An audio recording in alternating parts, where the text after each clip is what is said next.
सुसाय और हैप्पी साबत आप सबों को इस ऑनलाइन प्रोग्राम जो NIU के जरिए प्रसारण जो हुआ करता है, इस वेस्पर में आप सबको मैं स्वागत करना चाहता हूं।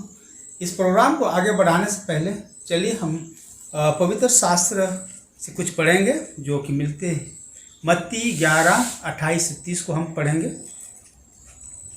यहाँ यूँ लिखता है, हे थके मंदे बोझ से दबे लोगों, मेरे पास आओ, मैं तुम्हें सुख चैन दूंगा। मेरा जुआ लो और उसे अपने ऊपर संभालो, फिर मुझसे सीखो क्योंकि मैं सरल हूँ और मेरा मन कोमल है।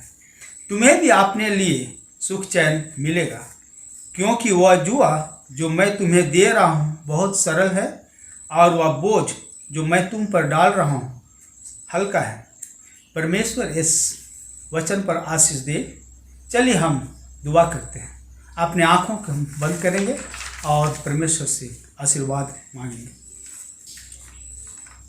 हे हमारे परमेश्वर पिता, जो कि इस पृथ्वी और स्वर्ग को रचा है, हम बोझ से दबे हुए लोग हैं। हम सब अपने अपने मकसदों को हासिल करने में लगे हुए और आपसे दूर होता चले जा रहे हैं। अब हम पूरी तरह से थक कर चूर चूर हो चुके हैं। हम इस बोझ से मुक्ति पाना चाहते हैं परमेश्वर पिता। अब हम आपके पास आना चाहते हैं, क्योंकि आप हमें आश्वासन दिया है कि इस बोझ को हमसे उठाने का और सुख और चैन देने का।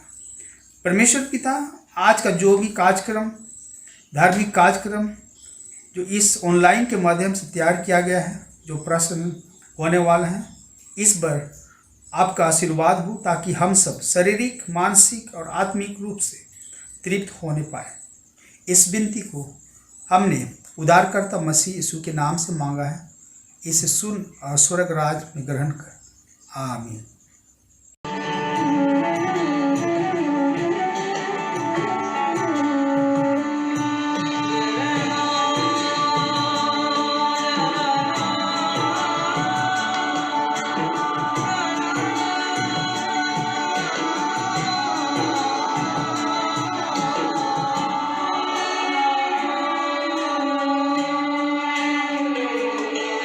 तेरी स्तुति मैं करूं, आराधना करूं दिल से,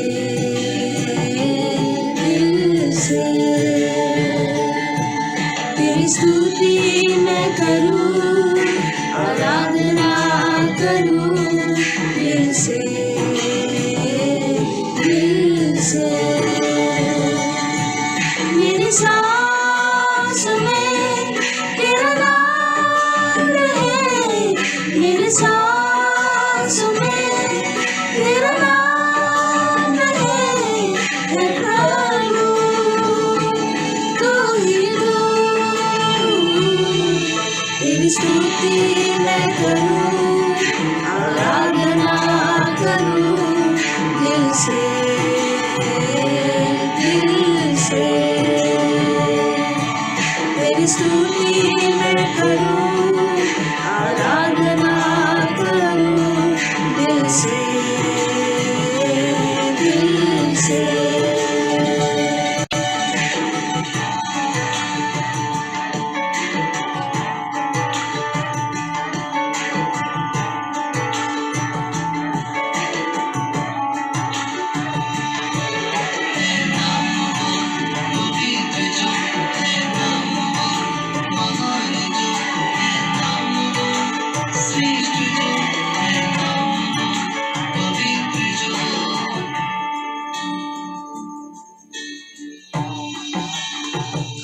जहाँ मेरी नजर जाए,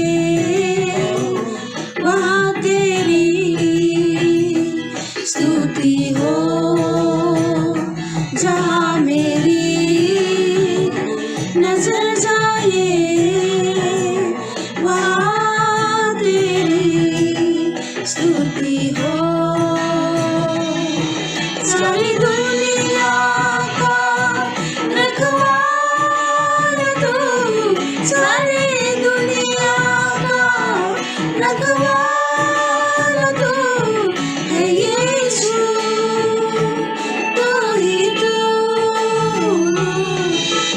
स्तुति मैं करूं, आराधना करूं दिल से, दिल से। तेरी स्तुति मैं करूं, आराधना करूं दिल से, दिल से।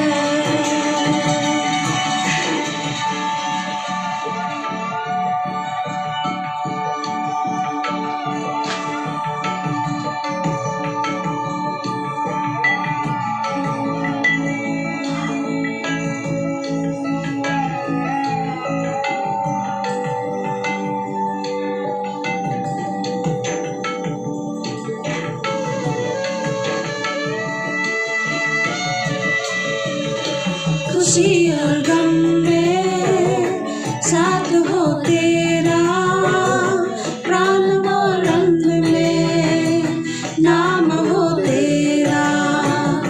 खुशी और गम में साथ हो तेरा, प्राण और रंग में नाम हो तेरा।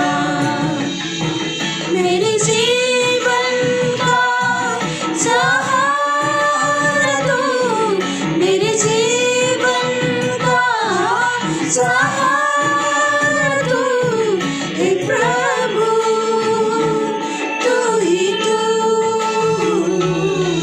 तेरी स्तुति मैं करूं, आराधना करूं दिल से, दिल से। तेरी स्तुति मैं करूं, आराधना करूं दिल से, दिल से। मेरी सांसों में तेरा नाम रहे, मेरी सांसों में तेरा नाम रहे, हे प्रभु तू ही तू। तेरी स्तुति मैं करूं, आराधना करूं दिल से, दिल से। तेरी स्तुति मैं करूं, आराधना करूं दिल से, दिल से।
जीवन में शांति हर पल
सारा बोझ उसके क्रूस पर।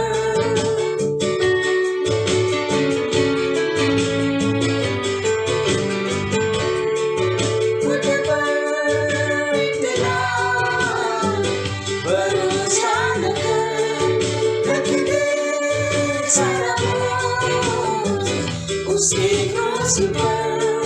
यीशु तेरा एक सहारा, शांति का एक किनारा। यीशु तेरा एक सहारा, शांति का एक किनारा। तू ये जीवन मसीह को दे दे, तू ये जीवन मसीह को दे दे, तू ये जीवन मसीह को दे दे, तू ये जीवन मसीह को दे दे। ला ला ला ला, ला ला ला ला, ला ला ला ला।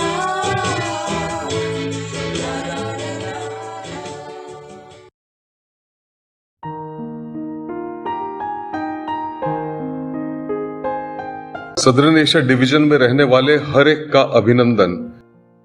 एक अद्भुत समय में आज हम रह रहे हैं। लोग उत्तर पाने की खोज में लगे हैं और पहले से भी ज्यादा वो सत्य से परिपूर्ण 3 स्वर्गदूतों के संदेश तथा यीशु के शीघ्र आगमन के सुसमाचार को सुनने को आतुर हैं। हमारे पास आश्चर्यजनक अवसर है उन तक अभी पहुंचने का, और मैं आपका धन्यवाद करना चाहता हूं कि आपने इन चुनौतीपूर्ण समयों में भी कलीसिया की सेवकाई के कार्य को वफादारी से अपने दसवांश के द्वारा कायम रखा। ये तो पावन निधि अहम है ही। परमेश्वर हमें मलाकी 3:8 में यह भी याद दिलाता है कि भेंट या दान भी इतनी ही आवश्यक है। एक शरीर की कल्पना कीजिए जिसकी हड्डियां दसवांश है और त्वचा या खाल भेंट या दान है। दोनों ही जरूरी है शरीर के ठीक से कार्य करने के लिए। दान परमेश्वर के द्वारा दिए गए दूत कर्म को आपके समाज, आपके देश तथा विश्व भर में आगे बढ़ाने में सहायता करता है। दसवांश तथा दान परमेश्वर की समुचित योजना अपनी मिशन को आज पूरा करने के लिए।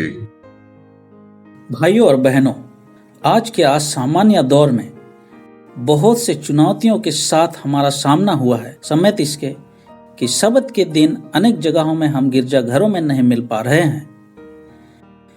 हम न केवल एक साथ आराधना करने की संगति और अवसर से वंचित हैं, बल्कि अप्रत्याशित रूप से दान देने में भी।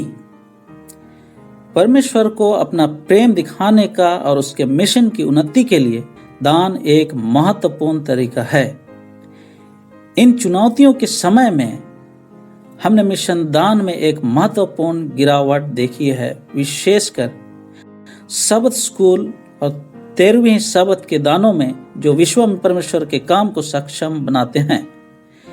आपके किसी एक प्रकार का दान अथवा कोई विशिष्ट दान की योजना में मैं आपको आमंत्रित करता हूं कि प्रार्थना पूर्वक परमेश्वर के साथ साझेदारी करें।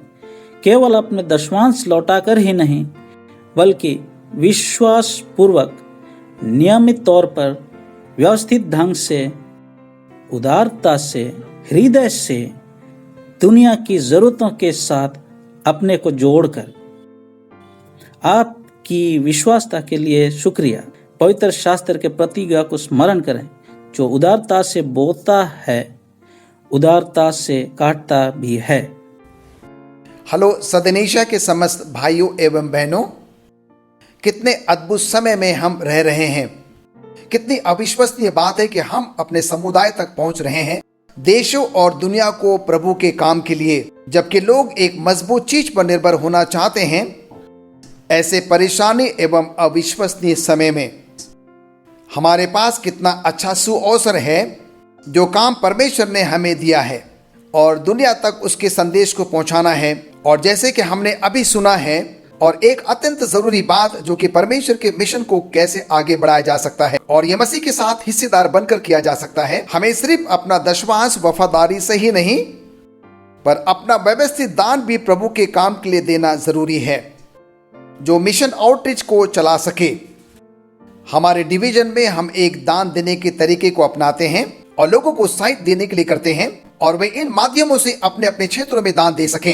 इलेक्ट्रॉनिक एप्स के द्वारा, adventistgiving.org के द्वारा, बिलिंग चेक्स या फिर व्यक्तिगत रूप में जाकर भी दिया जा सकता है।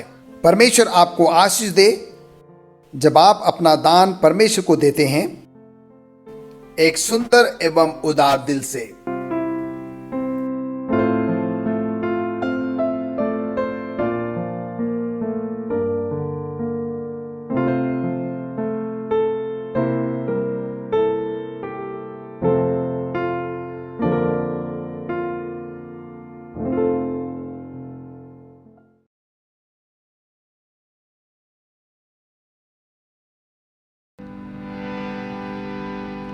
रहमदी बारिश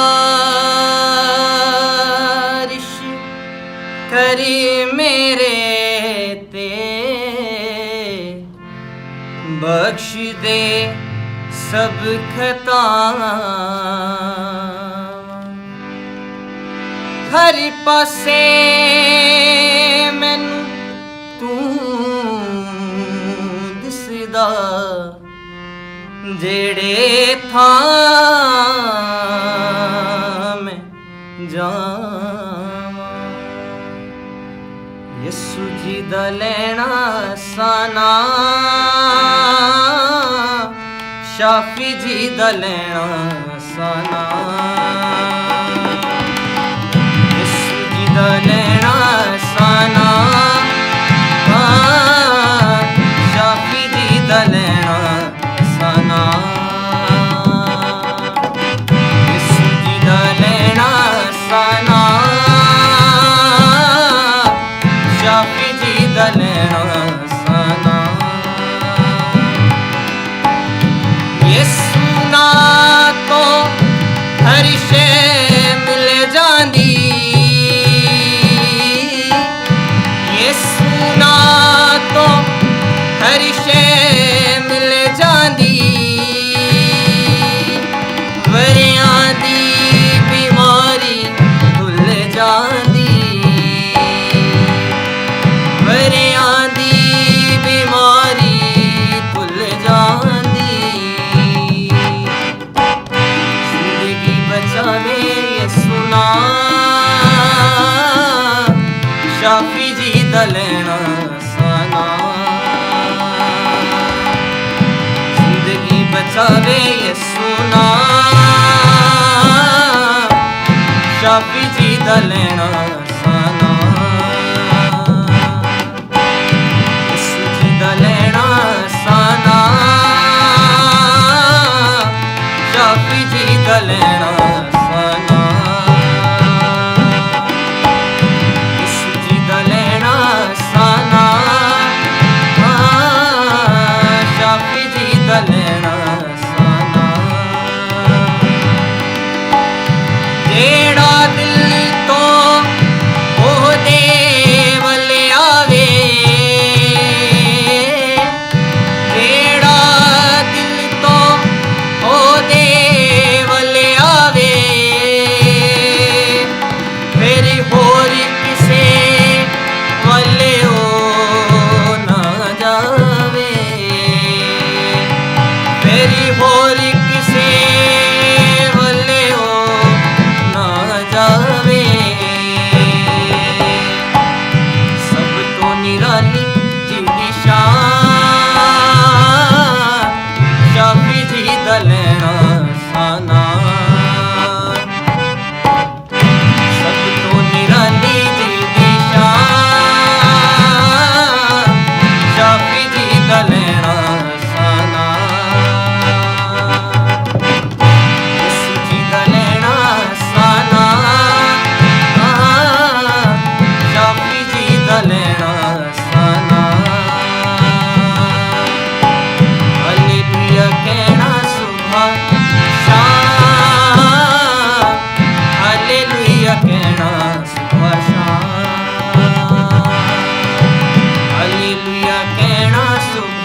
हैप्पी सैबथ। आज शाम का जो हमारा टाइटल है वो है द गुड समैरिटन। अगर आपके पास बाइबल है तो मेरे साथ निकालिए लूका की अंजील उसका 10:25 से 29 तक। और ये लिखा है, और देखो एक व्यवस्थापक उठा और ये कहकर उसकी परीक्षा करने लगा, हे गुरु, अनंत जीवन का वारिस होने के लिए मैं क्या करूं? उसने उससे कहा, व्यवस्था में क्या लिखा है, तू कैसे पढ़ता है? उसने उत्तर दिया, तू प्रभु अपने परमेश्वर से अपने सारे मन और अपने सारे प्राण और अपनी सारी शक्ति और अपनी सारी बुद्धि के साथ प्रेम रख, और अपने पड़ोसी से अपने समान प्रेम रख। उसने उससे कहा, तूने ठीक उत्तर दिया, यही कर तो तू जीवित रहेगा। 29 में लिखा है, परंतु उसने अपने आप को धर्मी ठहराने की इच्छा से यीशु से पूछा, तो मेरा पड़ोसी कौन है? आज का जो हमारा टाइटल है वो है गुड समैरिटन। हम देखते हैं कि ये कहानी, ये पैरेबल यीशु मसीह इस ग्रुप को समझाना चाहते हैं, खासकर इस लॉयर को समझाना चाहते हैं जो ये पूछ रहा है कि इटर्नल लाइफ के लिए उसको क्या करना है। अगर हम देखें ये जूइश कल्चर को, तो जूइश कल्चर में क्या होता है कि एक जूइश दूसरे जूइश को ही अपना नेबर मानता है। अगर वो उसके अलावा कोई और इंसान है उसको वो नेबर नहीं मानता। तो इस लॉयर के दिमाग में ये था कि शायद मैं ये सब कुछ तो कर ही रहा हूं और मैं एक धर्मी इंसान हूं। एक कहानी है जो 1892 की है। ये कहानी एक बच्चे की है जो कॉलेज में पढ़ रहा है, 18 साल का है और 1982 में स्टैनफोर्ड यूनिवर्सिटी में है। ये कहता है कि मैं एक बहुत गरीब लड़का था, ये अनाथ था, ऑर्फन था, इसके पास पैसे नहीं थे। इसको ये नहीं पता चल रहा था कि मैं अपनी कॉलेज की फीस कैसे दूं।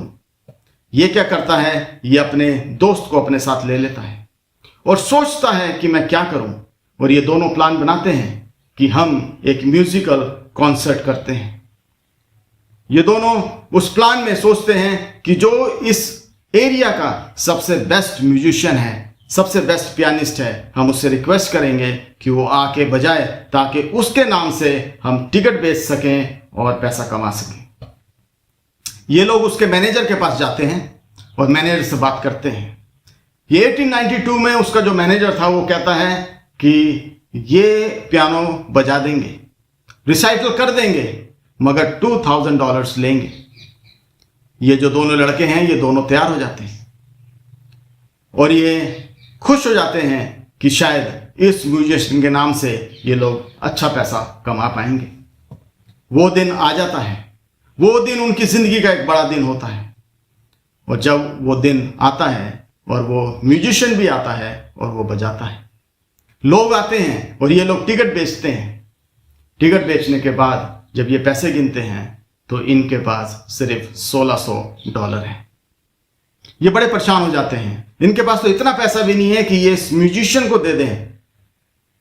तो ये उस म्यूजिशियन के पास जाते हैं, उसको $1600 देते हैं और एक $400 का प्रॉमिसरी नोट देते हैं और कहते हैं कि सर, हमारी ये प्रॉब्लम हो गई कि हम लोग टिकट पूरे नहीं बेच सके और पैसा पूरा नहीं कमा सके। ये सुनकर ये जो म्यूजिशियन था वो उन बच्चों की तरफ देखता है और प्रॉमिसरी नोट को फाड़ देता है और $1600 उनके हाथ में दे देता है और उनसे कहता है कि बच्चों, जो भी तुम्हारा खर्चा हुआ है इस $1600 से काट लो।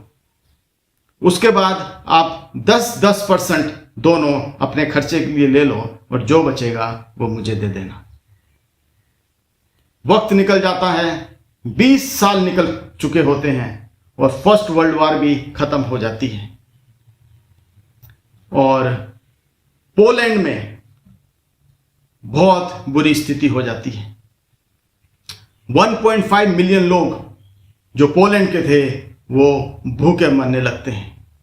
उनके पास जीने की कोई व्यवस्थाएं नहीं होती और वो क्या करते हैं, वो वहाँ का जो प्राइम मिनिस्टर था वो बहुत परेशान हो जाता है। वहाँ का जो प्राइम मिनिस्टर था वो वही इंसान था जो म्यूजिशियन था।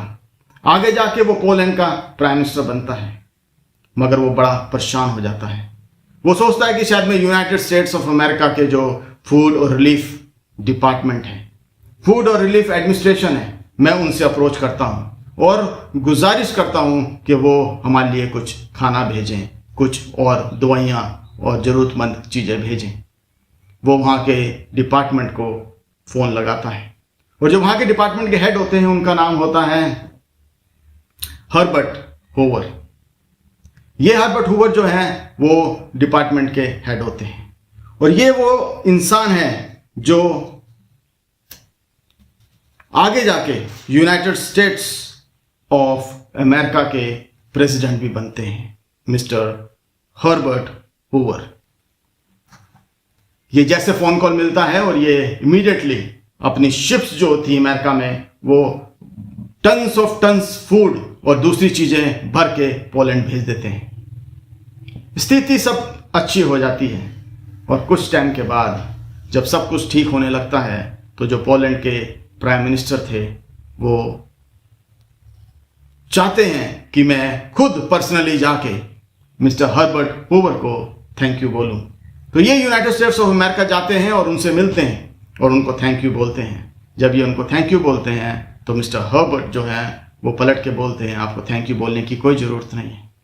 आप याद कीजिए सर कि जब आप अमेरिका में थे और आपने हमारे लिए एक म्यूजिकल शो किया था और हमारे स्कूल की फीस हमें दी थी।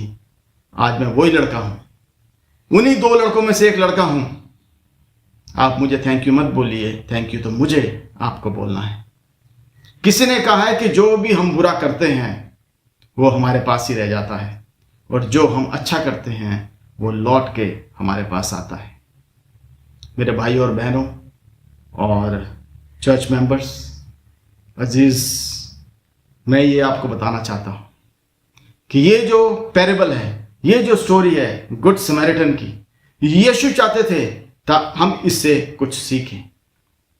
अगर हम देखें कि ये स्टोरी अगर हम अपने लेवल से देखें तो हमें लगता है कि शायद ये स्टोरी, ये पैरेबल यीशु ने इसलिए हमें बताया कि शायद हम अपने नेबर की मदद करें, मगर ऐसा नहीं है।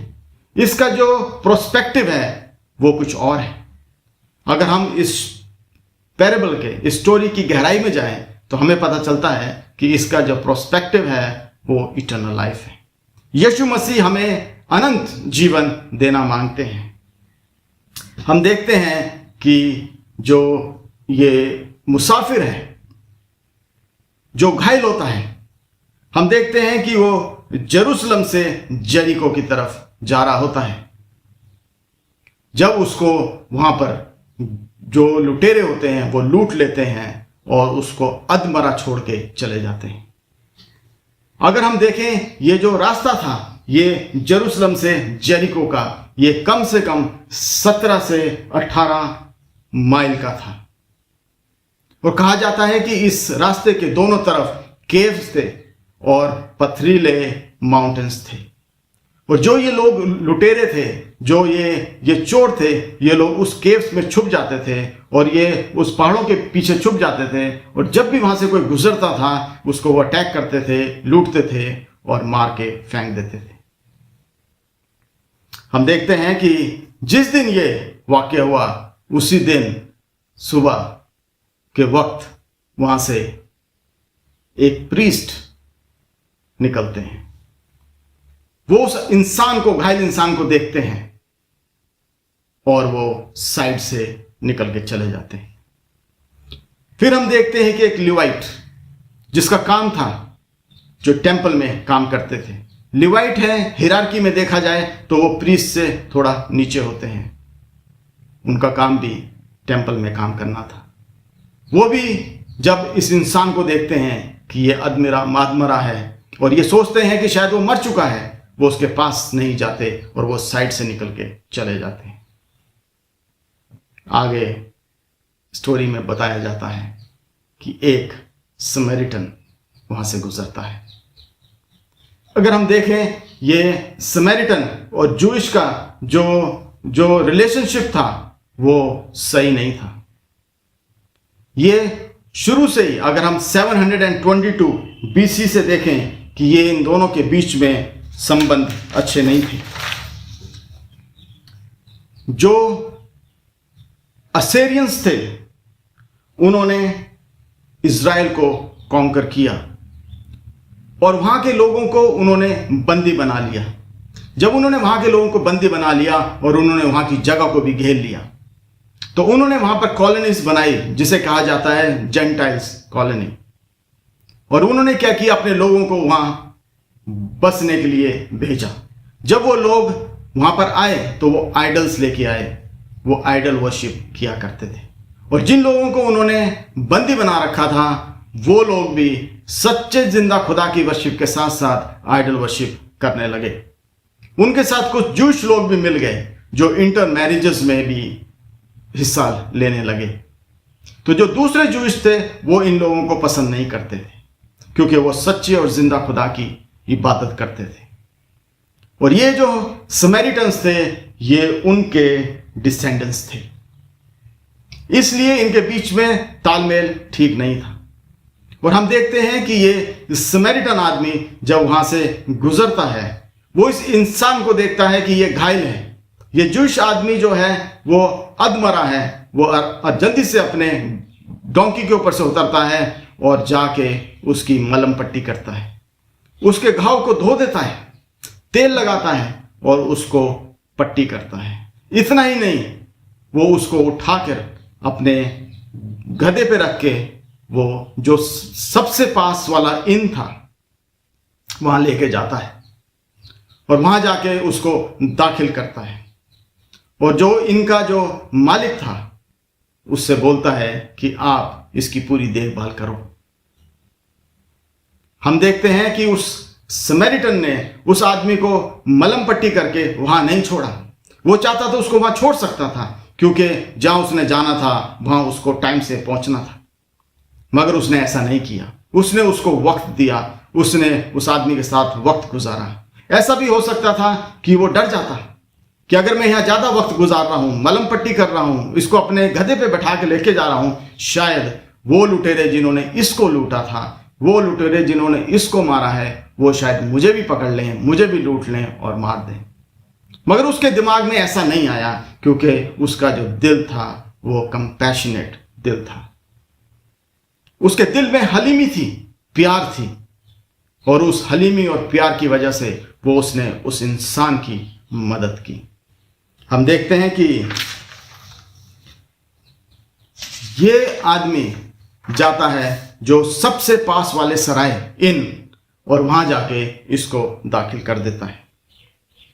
और दाखिल करने के बाद दूसरे दिन जब वो वहां से निकलता है, निकलने से पहले सराय के मालिक को वो 2 दिनार देता है और कहता है कि आप इसकी पूरी देखभाल रखना जब तक ये ठीक ना हो जाए, और ये मैं पैसे दे रहा हूं इसके खर्चे के लिए हैं। अगर इससे ज्यादा लगते हैं तो आप मेरे खाते में लिख देना, ताकि जब मैं वापस इस तरफ से गुजरूंगा तो मैं आपको ये पैसे देता हुआ चला जाऊंगा।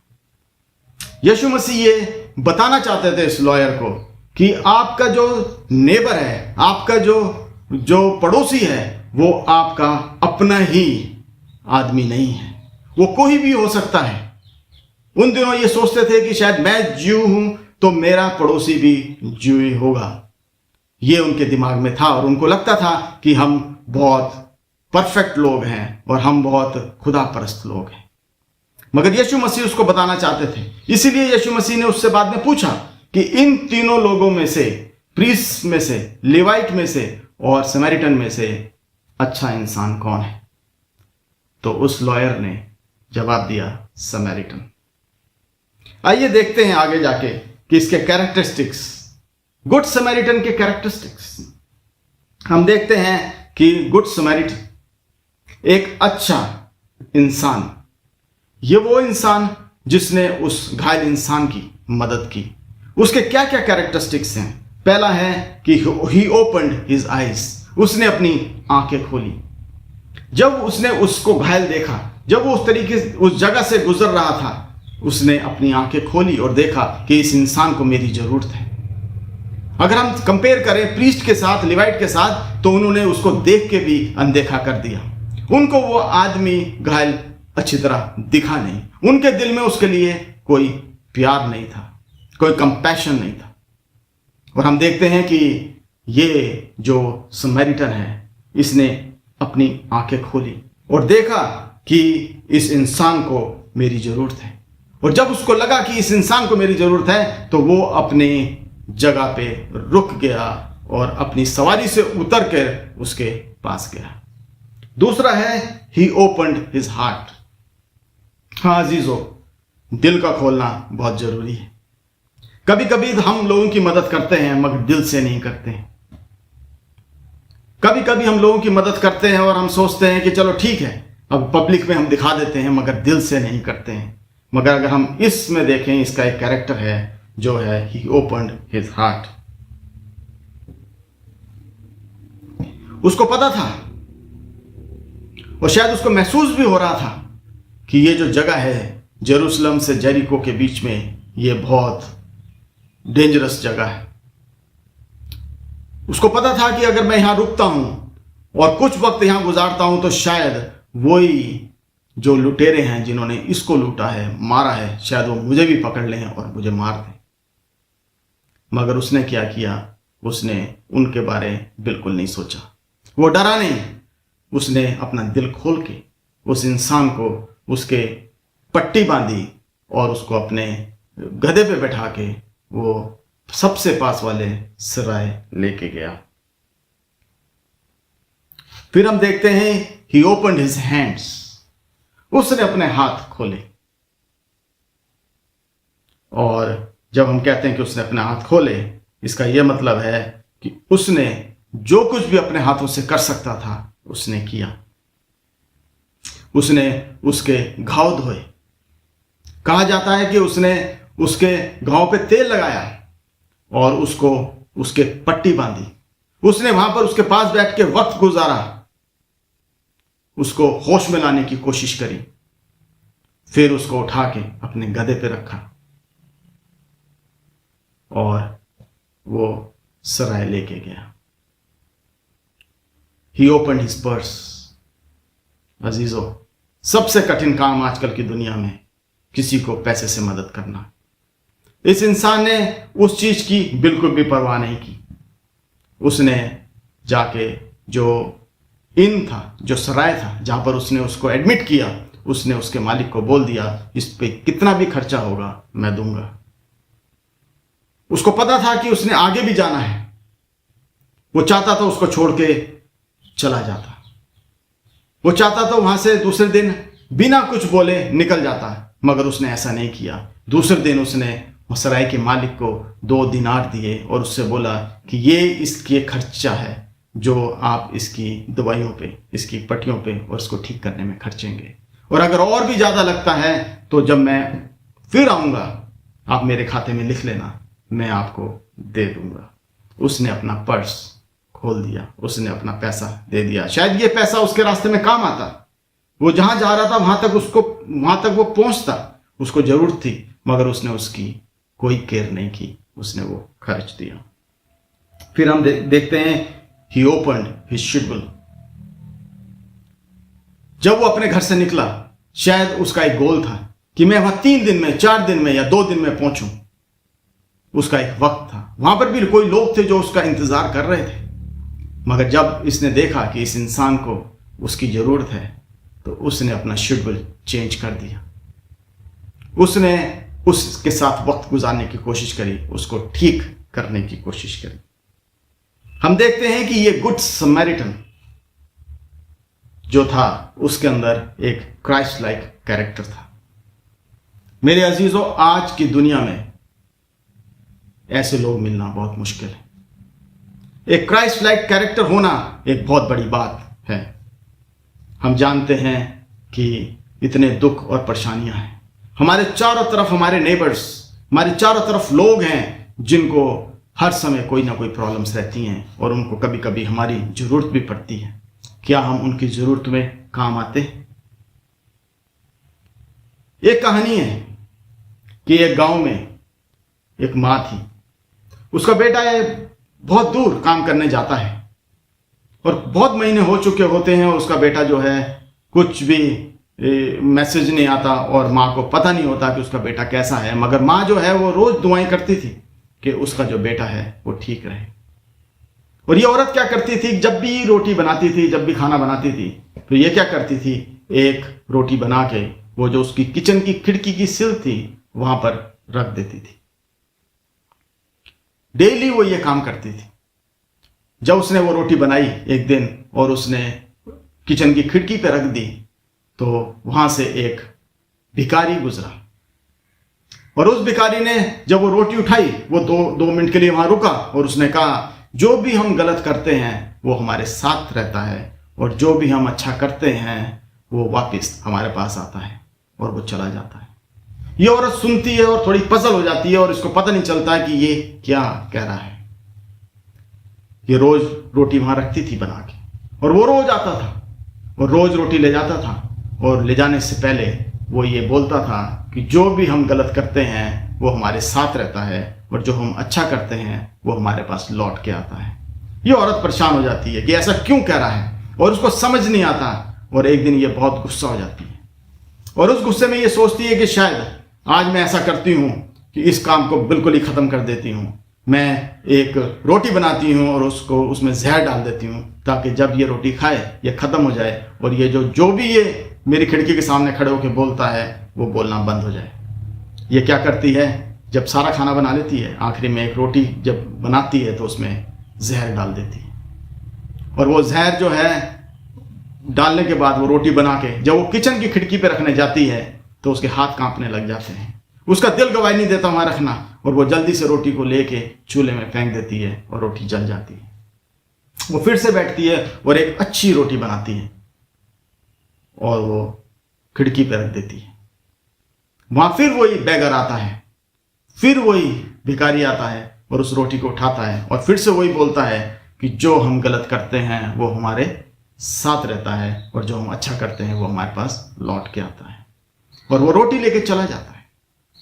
अभी वो 1 माइल गया होता है, वो देखता है कि रास्ते में एक लड़का, जवान लड़का भूख और प्यास के मारे गिर जाता है और वो उससे बोलता है कि ये रोटी है और ये पानी है, आप पी लो। वो उसको रोटी खाने को देता है और पानी देता है पीने को और वो लड़का अपने घर आता है और खटखटाता है। उसकी माँ दरवाजा खोलती है और देखती है कि उसका बेटा खड़ा है, पतला दुबला और उसके कपड़े भी बहुत बेकार होते हैं। वो उसको चिपट जाती है। वो अपनी माँ से कहता है, माँ 1 मील पहले यहाँ से मैं गिर गया था, वो तो मेरी किस्मत अच्छी है कि वहाँ पर एक आदमी आया जिसने मुझे रोटी दी और पानी दिया, जिसकी वजह से मैं यहाँ पहुँचा हूँ। उसने बोला है कि मैं रोज ये रोटी खाता हूँ, आज इस रोटी की आपको ज़्यादा ज़रूरत है और उसने वो रोटी मुझे दे दी। वो माँ उसी दिन समझ गई, उसी वक्त समझ गई कि ये वही भिखारी है जो उसके खिड़की से रोटी लेके जाता है। वो समझ गई कि ये वही भिखारी है और उसने वो रोटी मेरे बेटे को दी है। वो सोचने लगती है कि अगर मैं वो जहरीली रोटी उस दिन उसको दे देती और वो आगे मेरे बेटे को दे देता तो शायद आज मेरा बेटा जिंदा नहीं होता। हाँ मेरे अजीजों, आज की जो हमारी कहानी है, आज का हमारा जो पैरेबल है गुड समैरिटन, हमें यही सिखाता है कि जो भी हम बुरा करते हैं वो हमारे साथ ही रहता है और जो भी हम अच्छा करते हैं वो हमारे पास लौट के आता है। यीशु मसीह यही उस लॉयर को सिखाना मांगते थे कि आप इस दुनिया में आगे बढ़ो, चारों तरफ देखो, ये ना सोचो कि मेरा यही नेबर है। अगर हम 10 हुक्म देखते हैं तो देखते हैं कि 6 हुक्म हमारे को हमारे इंसान से, हमारे भाई बहनों से प्यार करने को सिखाता है और शुरू के 4 हमारे खुदा से। हम अपने खुदा से प्यार करें, हम अपने इंसान से प्यार करें। खुदा कहता है कि ये पैरेबल सिर्फ इसलिए नहीं है कि ये आप अपने इंसान से प्यार करें, ये पैरेबल इसलिए है कि आप अपने इंसान से दिल से प्यार करें। कंपैशनेट लव होना चाहिए ताकि हमारे को इटर्नल लाइफ मिले। आइए अंत में हम अपने सिरों को झुकाएंगे और दुआ करेंगे। आसमान और ज़मीन के पैदा करने वाले सच्चे और जिंदा खुदा, हम निहायती शुक्रगुजार हैं आज की शाम के लिए। शुक्रगुजार हैं ये वचनों के लिए जो आज हमें मिले, ये पैरेबल जो गुड समैरिटन का है। धन्यवाद करते हैं कि हमने ये सीखा कि कोई भी इस दुनिया में जो हमें मिलता है, चाहे वो कितना दूर का क्यों ना हो, कैसा क्यों ना हो, वो हमारा नेबर है। हर इंसान जिसको हमारी ज़रूरत है वो हमारा नेबर है। हम दुआ करते हैं कि हमें शक्ति दो ताकि हम लोगों के दुख और परेशानियों को समझ सकें और उनकी मदद कर सकें। धन्यवाद करते हैं ये ऑनलाइन ये जो मैसेजेस हैं, ये ऑनलाइन मिनिस्ट्री के लिए। दुआ करते हैं तमाम लोग जो इसको देखते हैं और सुनते हैं, सब पे आपकी आशीष और बरकत हो। दुआ करते हैं तमाम लोग जो बीमार हैं, जिनके लिए हमारे जगह जगह नॉर्थ इंडिया यूनियन मिनिस्ट्री में प्रेयर होती है, डिवीजन में, जीसी में, चर्चेस में, जहाँ जहाँ भी दुआएं होती हैं, सबको नामो नाम आप शिफा भरा हाथ रख दो ताकि सब ठीक हो जाए और आप में बड़े फूलें और तरक्की करें।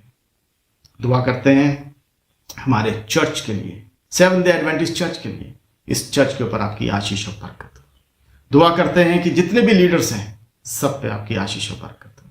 तमाम preachers, workers, gospel outreach workers, ले बाइबल वर्कर्स, पास्टर्स, सबको आपके हाथ में सौंपते हैं और दुआ करते हैं कि आप सबकी मदद करो जब वो सब आपका काम फैलाने में लगे पड़े। दुआ करते हैं आपकी आशीष और बरकत हम सब पे बनी रहे। ये छोटी विनती सुनो, कबूल करो। मसीह यीशु के नाम से मांगते हैं, आमीन।